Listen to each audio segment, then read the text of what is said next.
Okay, I'm back with some more from the first unit of the week 2 module. So we've got two different parts to week 2, and there's a few more things to talk about. One of them is this reading from Gould called "The Median Isn't the Message." This is an example illustrating, expanding on the example that Whelan gave. I thought that those of you who are interested in this kind of thing might be interested in reading it. Whelan gives the example of Stephen Jay Gould's experience, which was he was diagnosed with a very aggressive, fairly rare but very aggressive and famously lethal form of cancer, and the doctor was being a little bit quiet about it, but he was a scientist and he went and looked up some statistics about it. One of the things that is commonly reported in health sciences is the median life expectancy, which means half of all people are dead by when. And for this cancer, the median life expectancy is it was something like 8 months he had to live based on that. So 50% of the people who were diagnosed with that cancer died within 8 months. The story here, though, goes on to explain how he lived many, many years later. He did eventually die, but not from this cancer. It was from something else. But he went on to live a much longer life than the initial suggestion given by that median figure. And he had some factors that were in his favor, like an early diagnosis and otherwise good health. But the point being is that a median can be useful when we're talking about something like a middle income individual, but it can also be misleading if there's a really long tail or even a bimodal distribution. So it might not represent the entire population as well as we think it does if there's something with the distribution being really wide or having a really long tail in this case. Now, of course, the point goes almost without saying that he was on the end of the tail and that half the people who get this diagnosis die from it. So maybe it wasn't his good health, maybe it wasn't his good attitude, maybe it was luck in part too. So we never know in an individual circumstance like this, which is why we have to be careful about attribution. But it's an interesting story about the median and its role in somebody's real life experience there. I have just a few slides here for this reading for how politics makes us stupid, but last week I promised we were going to discuss this, and now I'm excited to be here. Oh, I'm sorry. This is, I don't know if you could see that or not. I don't think I put it in the right view.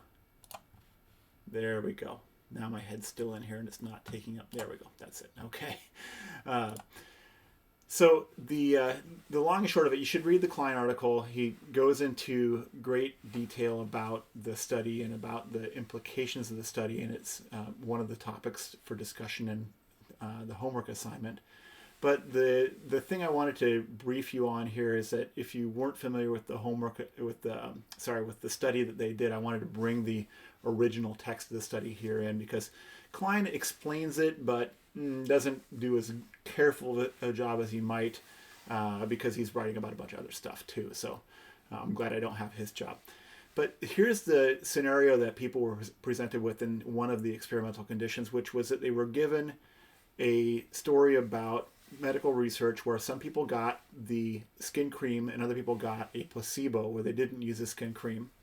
And then they studied people and saw how many people got better and how many people got worse, or the rash didn't improve with. So everyone had a rash, and some people got the cream and other people didn't get the new cream. And they looked at how many people got better and how many people got worse. Now, of course, some people will get better without getting any medicine, especially something like a skin rash. Sometimes they just get better on their own. So the question is, did the skin cream work or not? The numbers they gave, you notice the numbers are not equal in terms of the group size. So a lot more people got the skin cream to try out than people didn't get the skin cream to try out. The challenge here is that at a really quick, just looking at these numbers here right next to my head, at a really quick look at these numbers, you're like, which one got better, which one got worse? It's not immediately obvious unless you have like a real crazy calculator brain. It's not immediately obvious which one got better, but if you do a little careful looking, or maybe even a little bit of back of the envelope math, or pull out your cell phone calculator, you can figure out that people who didn't get the skin cream actually did better overall than people who did. The skin cream that they were testing actually hurt people's recovery from this skin rash. You see that? 84% who didn't use the skin cream got better, whereas only 75% of people who did use the new skin cream got better. So, naively though, you might look at this and say 223, well, that's a big number. Yeah, it looks like the skin cream works, right? So doing the math in your head is something you have to go above and beyond to try and figure out. Whereas if you just want to say, well, which group got better? You're like, 223, yeah, it works, right?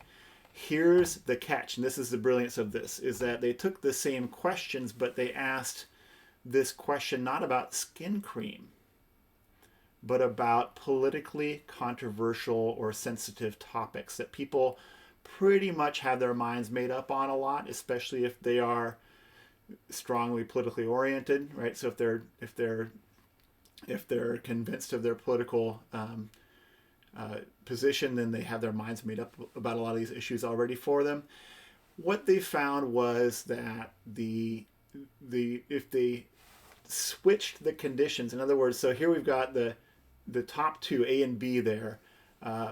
In condition A, they had the rash getting worse with people not using the skin cream. Now remember these statistics. So the 84% is that 107. So A is showing that not using the skin cream is worse.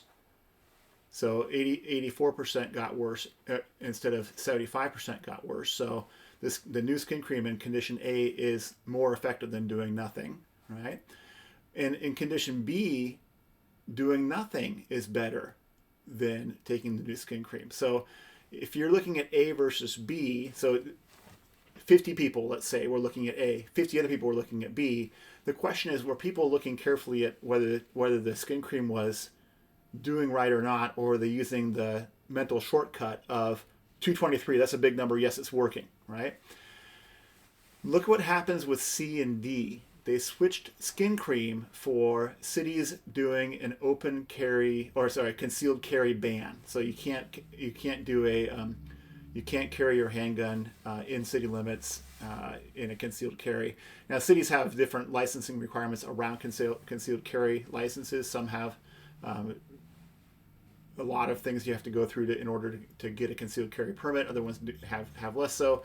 But we're saying that there's data here, and this is made up, but this is saying these cities banned concealed carrying handguns in public, and then these ones did not ban a concealed carry. And then the top column there has the switch, which is circled. And so for condition C, they said that not banning a concealed carry, the bottom row, increased crime. In column D, the data support that not banning caused a decrease in crime. So here's the interesting thing. If you saw figure C and you believe that banning handguns would increase crime, you said, yes, see, 223, the data support that banning handguns increases crime, right? But if you supported handgun carrying, if you supported, Second Amendment kind of stuff, like being able to carry a handgun or being able to use a gun for self-defense or just being able to own a gun for whatever reason, and you saw D, then the obvious answer of that 223 being big, where you said banning handguns led to a decrease in crime on 223, then those individuals would put on their math glasses and do the math and like, aha, yes, I knew I was right, because 107 of 21 is 86%, not 74%, and so not banning led to a decrease in crime.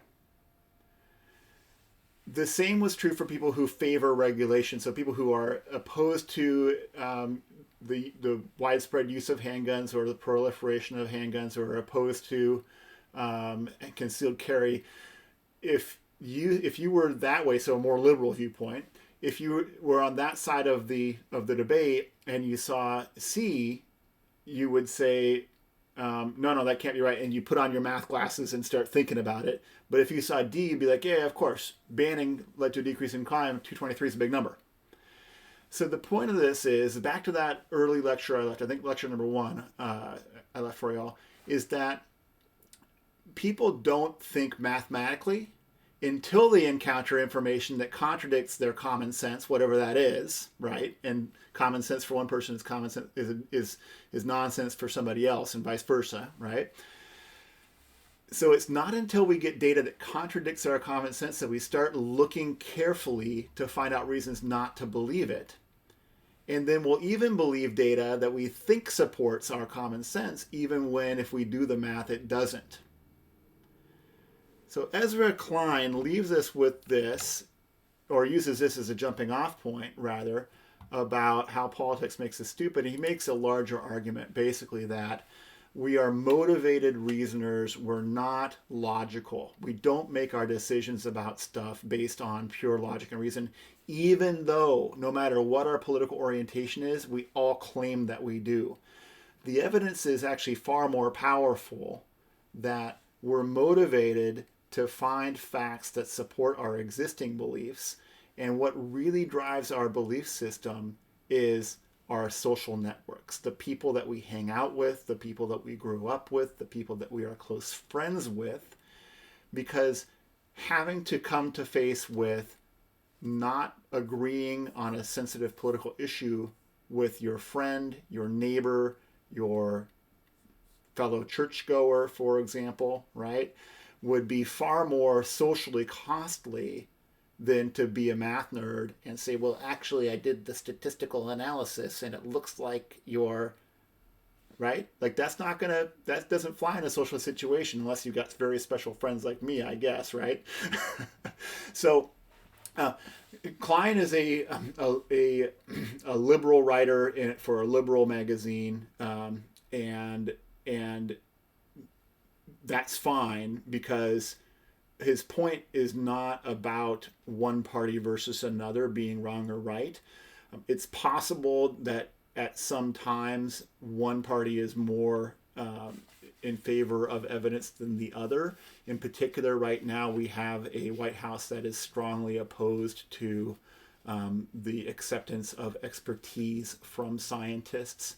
And I don't say that lightly. I do mean that. I'm not trying to try and bash on a political party here. This is the current situation in our country, and if you want me to cite my sources, we can have a conversation about it. I'll give you lots of evidence for this.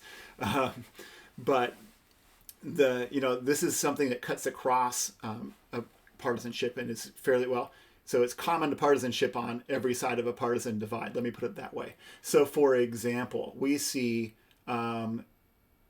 the vaccine denialism or conspiracy theories about vaccination, or people reluctant to vaccinate their kids, from all sorts of political stripes. So it's liberal parents on Vashon Island or east side of Lake Washington are unlikely to vaccinate their kids. But so are Orthodox Jewish communities in New York, and so are very conservative rural church-going Christian communities in the American Midwest. So they're all anti-vax, it turns out, right? Even though they're very different politically in some dimensions. My point being is that those people have a common language in which they hold on tight to their community's beliefs about this issue. And whenever they're presented with evidence that's disconfirming their belief system, they find a way to, through motivated reasoning, discount it, dismiss it, push it out of the way. That's a big problem, right? Because if we want to be able to have a unified country on anything, we need to be able to agree on basic facts. And what Klein is proposing here is that we are moving farther and farther away from agreeing on basic facts. Now, where we go from here, I don't know. But I have an easy answer, maybe a little bit of a glib answer, which is this class. See what I did there? This class and ones like it, I think, are one of our hopes for becoming more educated about data, about statistics, and about its use in argumentation. And I hope that's a little bit of a silver lining on our dark clouds of misinformation and bias. I don't know. We'll find out, won't we? So I think, was there anything else I wanted to show you all? I did the Gould, I did Klein. There's a couple extras here. I'm not going to go over them. This is about indexes, though. If you're interested in that, Car and Driver and the U.S. News and World Report, this is a really good reading. And then this is the wage dispersion report that Whelan references, where it talks about how the median income in the United States has really not moved once we adjust it for inflation. The median income has been amazingly stable for the last 30 plus years. It started creeping up a little bit in the first few years of the Trump administration, was moving up in the end of the Obama administration as well, but very slowly. And economists were sort of like, why isn't it moving up? Why aren't people making more money? And unfortunately, I think that's an end for that, because you never know it's a recession until the recession has been going on for a while. But my prediction is that we are firmly in a recession right now based on the unemployment numbers and the size of the economic shock. Sorry to close on such a dreadful note. All right, so that's all for now. I'm going to record that, and then I'm going to come right back and do week 2, part 2 in a minute.